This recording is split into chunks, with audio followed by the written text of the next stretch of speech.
Assalamualaikum warahmatullahi wabarakatuh.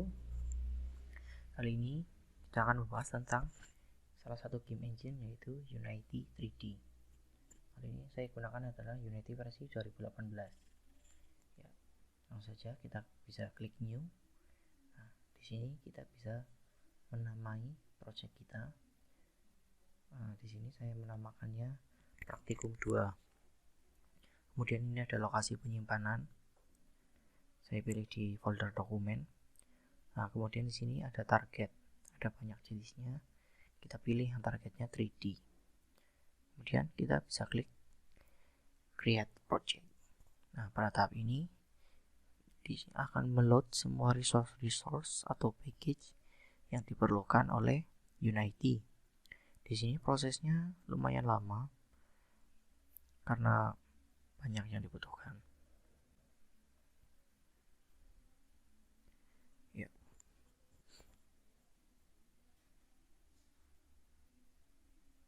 Nah, itu proses memuatnya. Ini video saya percepat ya. Nah, berikut tampilannya ketika pertama kali dimuat. Kita bisa lihat di situ ada toolnya, hand tool, itu untuk menggeser-geser tampilan utama dari scene. Nah, dengan mengangkat tombol Alt, kita bisa merotasi supaya gambarnya berputar sesuai arah yang kita inginkan. Baik, di sini ada dua file yaitu main camera dan lights ya.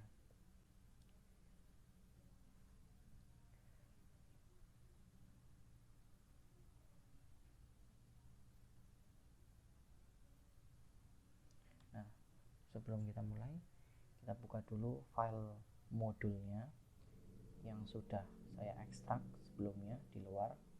Kita close saja yang ini. Kita buka folder modulnya. Nah, di sini ada banyak tutorialnya,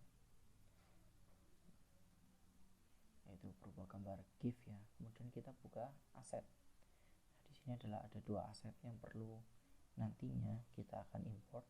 Kita bisa saja drag seperti ini, kemudian tarik dan masukkan ke aset di Unity 3D-nya. Kemudian Unity akan memuatnya. Ya, sudah jadi ya. Dan untuk tahap ini, itu tahap bagaimana cara menaruh di hierarki. Kita bisa langsung menempatkannya di scene, atau kita juga bisa tarik ke bagian hierarki. Nah, kita putar supaya terlihat.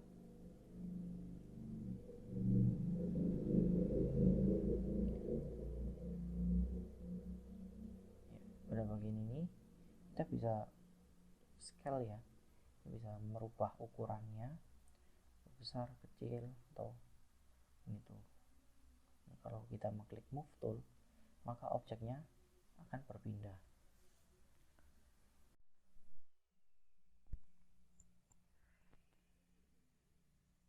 Sprite 2 dimensi. Jika tadi di awal adalah aset berbentuk 3 dimensi, yaitu objek yang berbentuk seperti tubuh manusia, maka kali ini kita akan mencoba aset yang berbentuk 2 dimensi, atau yang bisa kita namakan sebagai sprite. Oke, kita di sini punya halaman baru, dan untuk membuat sprite, kita bisa klik kanan di pada tab hierarki di sini, dan kita pilih 2 dimensi objek. Di sini ada banyak menu ya. Kita pilih yang sprite. Nah, maka pada inspektor otomatis menampilkan properties dari sprite yang baru. Kemudian kita bisa merename objek ini. Misal kita namakan sprite 1. Kita klik enter. Nah, di sini sprite-nya itu belum memiliki bentuk ya. Jadi dilihat dari sudut manapun nggak ada. Nah, kita bisa menambahkannya dengan cara klik di bagian sini, kemudian kita bisa pilih yang sudah disediakan oleh Unity sini. Misal kita contohkan yang ini, kemudian setelah dipilih kita langsung close saja. Nah di situ kemudian kan terlalu kecil ya objeknya, kita bisa perbesar. Nah, cara menarik titik-titik yang ada pada objek tersebut seperti ini. Lalu ya sudah jadi. Nah, pada tampilan 3 dimensinya seperti ini. Jadi lihat dia posisinya masuk ke bawah ya, kita bisa pindahkan.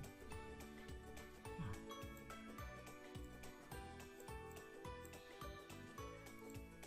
pakai hand tool. Nah, jadi dia posisinya sekarang sudah tidak berada di bawah lagi.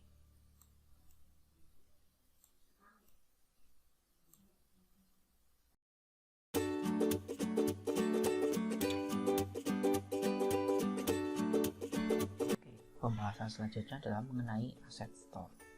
Asset Store merupakan halaman resmi dari Unity untuk mendownload berbagai resource yang kita perlukan, seperti template atau gambar-gambar pepohonan dan yang lain.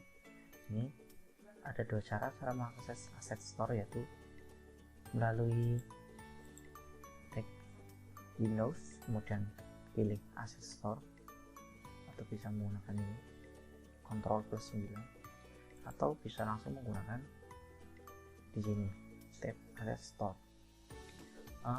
Menu ini membutuhkan akses internet, jadi pastikan sebelum kalian mengaksesnya kan harus terkoneksi internet. Kita bisa klik di sini. Nah, dia sedang menghubungkan ke Asset Store. Cepat atau tidaknya tergantung dari koneksi internet kalian masing-masing.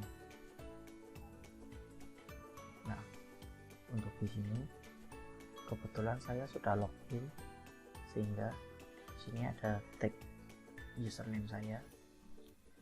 Untuk mendownload resource di Unity Asset Store kalian diharuskan login.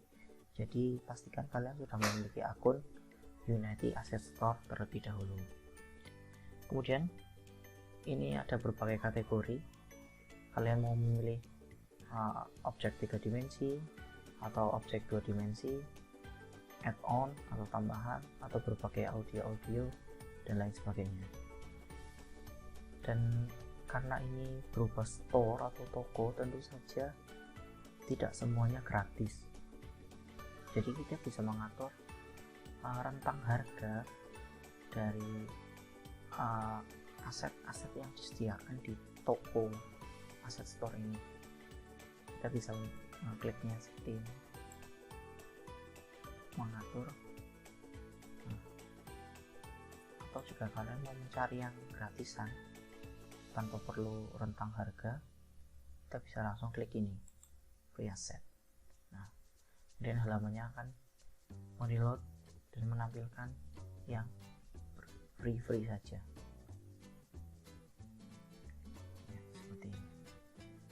Lalu bagaimana untuk cara mendownloadnya? Cara mendownloadnya kita bisa mencari dulu, atau kalau memang tersedia di halaman utama tinggal diklik quick look-nya. Kita contohkan ke ini, Sunnyland. Kita bisa quick look untuk melihat. Nah, tampilannya adalah seperti ini. Nah, ukuran filenya cuma 183 KB. Ada berbagai gambar-gambarnya, dan kita tinggal klik download di sebelah sini. Kita klik download. Nah, ya karena ukurannya cuma 183 KB, downloadnya sudah selesai ya. Kemudian untuk mengimportnya, kita bisa langsung klik import di sini. Kita coba klik. Nah, dia akan mau prepare package-nya.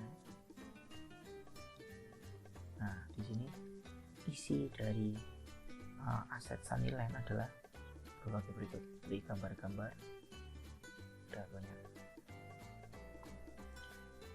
Kita bisa memilih, kita misal tidak ingin membawa yang middle, kita bisa uncheck seperti itu. Nah, kita kalau sudah pilih semuanya yang diinginkan, kita tinggal klik import.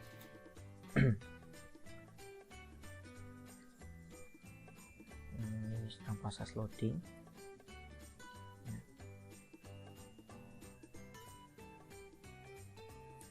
Proses loading ini tergantung dari besar kecilnya aset yang kalian pilih. Jadi kebetulan ini ukurannya cuma 183 KB, jadi cepat ya. Dan akan tersedia di sini foldernya Sunnyland. Lalu bagaimana jika kalian sebelumnya sudah pernah mendownload aset tersebut? Maka kalian tidak perlu mengulangi cara ini lagi, yaitu klik download dan import. Karena sudah terdownload, kalian tinggal masuk ke menu ini, yaitu My Asset. Kalian bisa klik.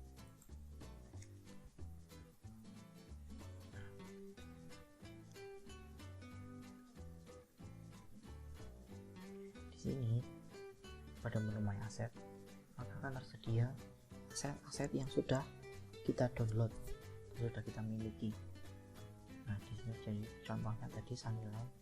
Jadi jika suatu saat kita akan memakai untuk project yang lain, kita tinggal kunjungi My Asset, kemudian kita klik import. Dan ada banyak di sini. Ada realistik, ada 3D, dan Skybox. Kita bisa contoh mengimport ini dari Skybox yang sudah pernah saya download. Cara seperti ini, kita tinggal klik import. Nah, dia akan memuat file tersebut. Nah, seperti yang tadi, ada banyak pilihan di sini. Kita langsung pilih saja semuanya.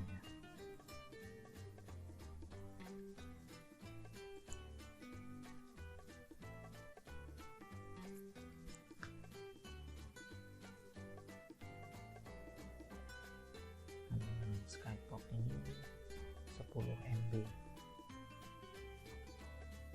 jadi lumayan lama.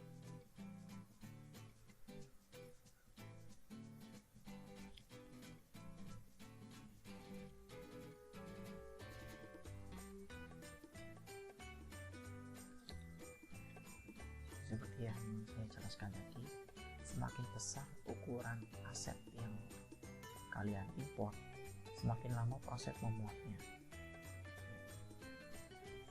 Begitu juga sebaliknya, jika semakin kecil maka semakin cepat.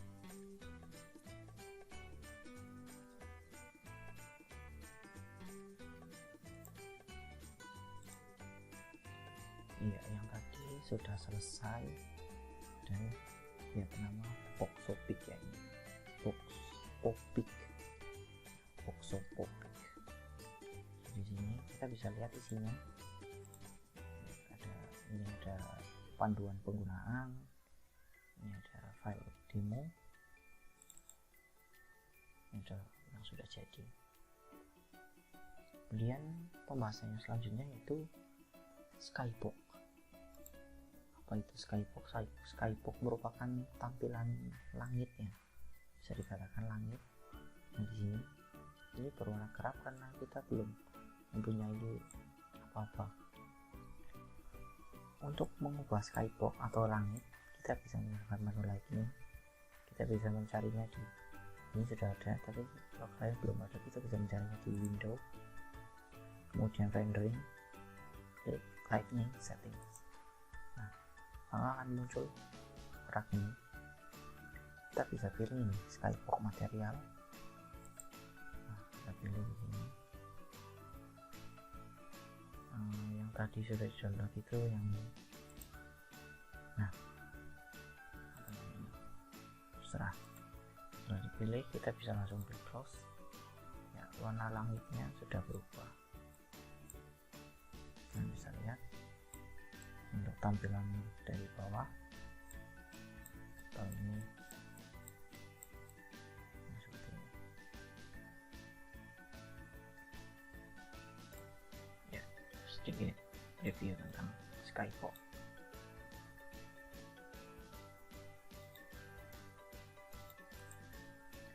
Kemudian pembahasan selanjutnya adalah mengenai material pada Unity. Untuk penambahan material kita bisa dengan cara sini pada tab hierarki, kita klik kanan, kita pilih, kita bisa menggunakan 3D object ataupun 2 dimensi object. Kita coba yang 3D ya, kita coba yang berbentuk cube atau kubus. Ini adalah yang tadi, kita bisa besar,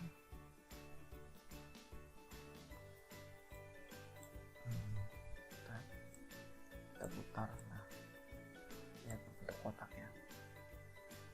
Nah, untuk mendekatkan objek kita fokuskan ke objek seperti itu, kita bisa menggunakan tombol di keyboard yaitu tombol F ya. Jadi misal kita mau fokus ke sprite 1, bisa klik F. Nah, dia akan fokus ke situ. Cube.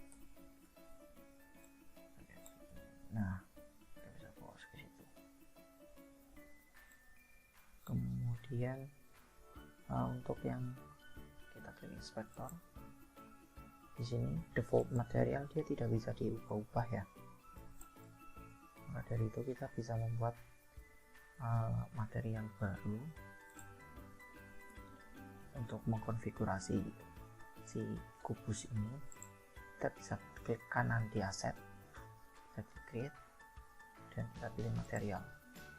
Kita beri nama misal kubus 1. Nah, kemudian ini masih berdiri sendiri, kita inginnya kubus ini supaya menyatu dengan ini, kotak ini. Bisa klik cube ini. Nah, sekarang materialnya sudah ganti. Oh ya, tips untuk saat kalian menarik, tariklah ke halaman yang kosong ya, karena kesini itu tidak akan jadi. Kesini seperti ini, dan kita bisa ubah-ubah di sini. Nah, misal kita pilih, kita ubah warnanya, kita ubah menjadi warna yang sudah di sini, atau kita bisa menggunakan color picker di sini. Nah, kita samakan warnanya dengan langit sini. Nah, seperti itu. Kalau sudah, kita tinggal close. Dan kita juga bisa mengganti teksturnya ya, tekstur yang ada di sini, dengan cara kita klik pada albedo di sini. Nah, di sini ada yang sudah tersedia. Untuk yang ini kalau di Unity kalian tidak ada, ini karena bagian dari aset yang kita download tadi ya. Ini Sunnyland yang lain. Kita bisa coba mungkin cherry. Nah, itu gambarnya jadi cherry. Kemudian ini yang lebih cocok, blok-blok ini ya. Jadi kalau sudah, kita tinggal close. Nah, berikut kotak yang sudah kita kasih tekstur dengan custom tekstur ya, menggunakan gambar tadi. Kalau kalian ingat game Crash Bandicoot, kalian pasti mengenali objek ini. Pada game tersebut, objek ini merupakan box misterius yang di dalamnya terdapat buah ya, atau kalau kita beruntung kita dapat tambahan nyawa dengan menghancurkan box seperti ini.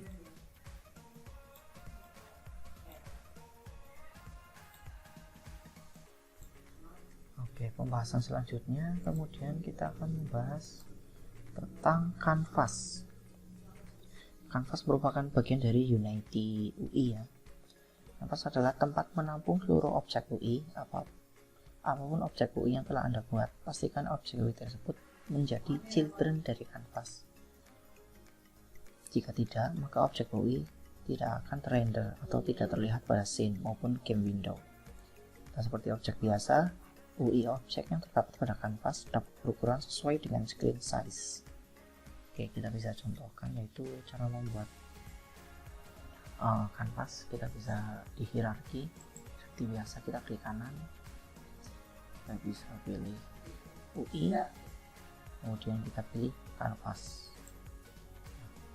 Saat kita membuat kanvas, otomatis event system ikutnya. Merupakan, kalau event system itu yang memungkinkan para developer untuk melihat input dari UI object. Jadi ini kayak controllernya gitu. Kemudian supaya kita mengetahui tadi adalah objek harus berada di dalam kanvas ya, supaya bisa terlihat. Jadi kita bisa coba membuat UI baru, kita tambahkan image menjadi children dari kanvas. Oke. Kita bisa perkecil dulu seperti ini. Untuk bagian kanvasnya kita bisa coba untuk yang screen space nya kita ganti ke screen space kamera. Nah, di sini akan ada tanda ya, kalau screen space kamera itu membutuhkan kamera sebagai overlay-nya. Di sini kita sudah ada main kamera, kita bisa drag ini ke sini. Nah, otomatis dia akan menyesuaikan bentuk objeknya di sini.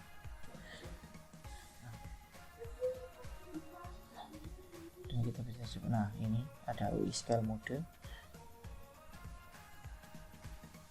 Kita bisa ubah-ubah di sini. Nah, bisa lihat perubahan kotak ini ya. Supaya lebih jelas, kita pindahkan dulu objek yang ini.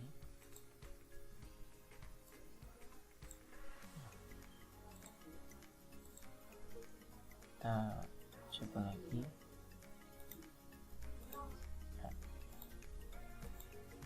Berubah ya.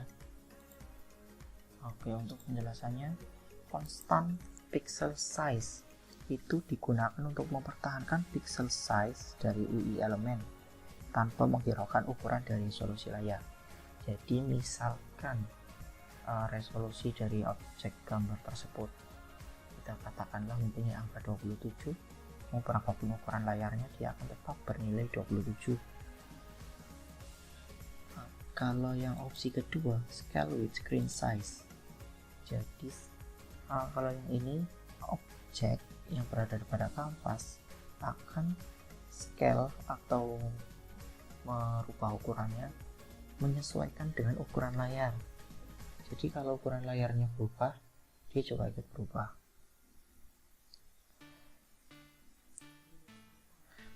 Nah, kalau yang constant physical size, di sini ada ukurannya ya. Ya, ini prinsipnya mirip seperti pixel size. Jadi berapapun rentang layarnya, ukurannya tetap seperti itu. Itu sedikit penjelasan untuk masalah kanvas. Pembahasan selanjutnya adalah tentang anchor atau letak ya, peletakan objek. Kita bisa lihatnya pada bagian kanvas, kemudian childrennya itu image. Nah, kita klik pada gambar ini, kotak ini disediakan, itu anchornya berada pada pojok kiri atas. Kita bisa menggantinya ke tengah, bawah, atau tengah dari objek tersebut, semuanya seperti ini. Penggunaan anchor ini untuk meletakkan objek tetap pada titik tersebut walaupun resolusinya berubah.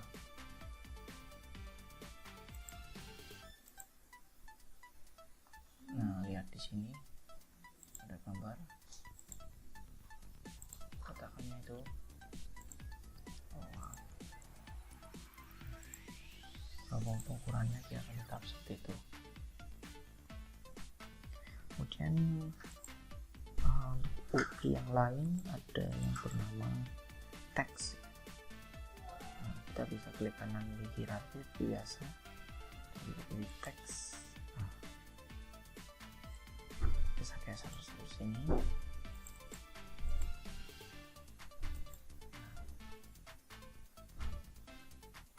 Terus kita bisa menggantinya di sini. Ini adalah contoh dari teks.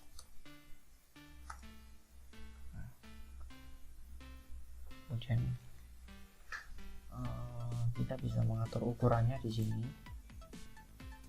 Misal kita ubah jadi lebih panjang ya, 180, dan tingginya kita bisa pertinggi. Fungsi di sini juga bisa sebagai kalkulator.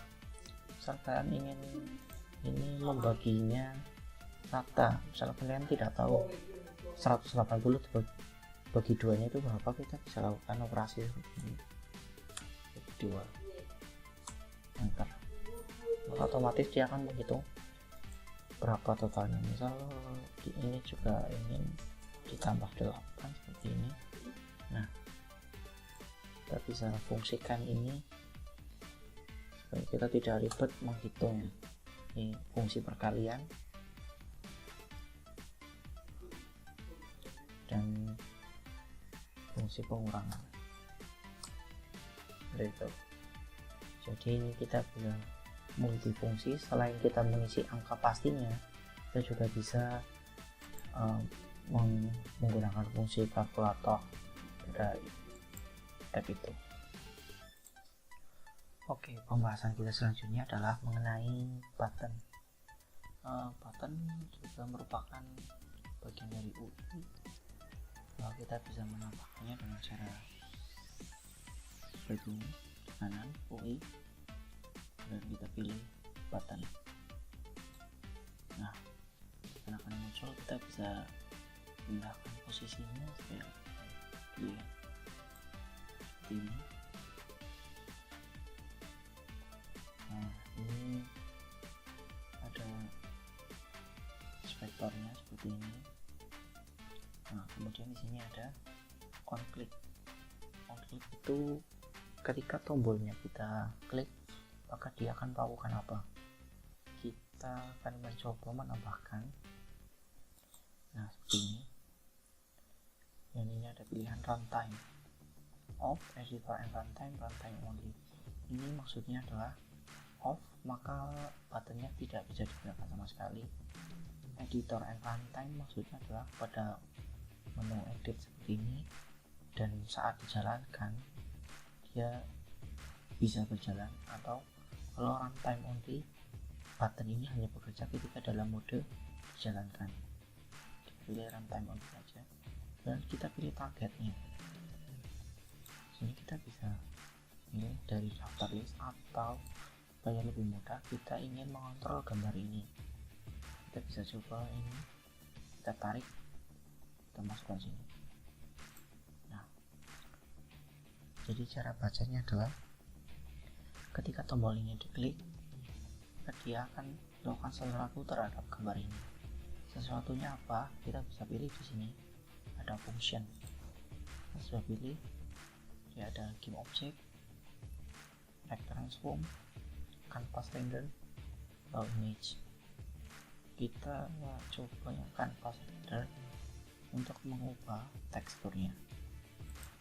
Oke, kemudian gambar ini akan diubah teksturnya jadi apa? Di sini masih none. Kita bisa pilih, misal kita ubah menjadi ini, pasya, rumput. Setelah kita klik, kita close saja. Nah, jadi bacanya adalah button ini saat dijalankan pada mode runtime, ketika diklik dia akan mencari objek yang bernama image ini atau ini ya. Kemudian dia menjalankan canvas render set texture. yaitu tekstur dari gambar ini diubah menjadi bus. Kita coba ini, kita klik apply.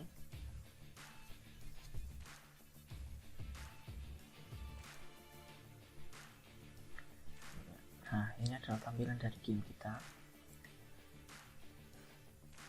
Skybox-nya nggak jadi ya. Nah, karena yang ditampilkan di dalam kanvas adalah teks, ini gambar, image, dan button. Kita coba klik buttonnya. Nah, dia akan berubah. Jadi button ini memanggil fungsi kanvas render set texture, dimana dia merubah tekstur dari objek pertama image menjadi brush. Seperti itu contohnya.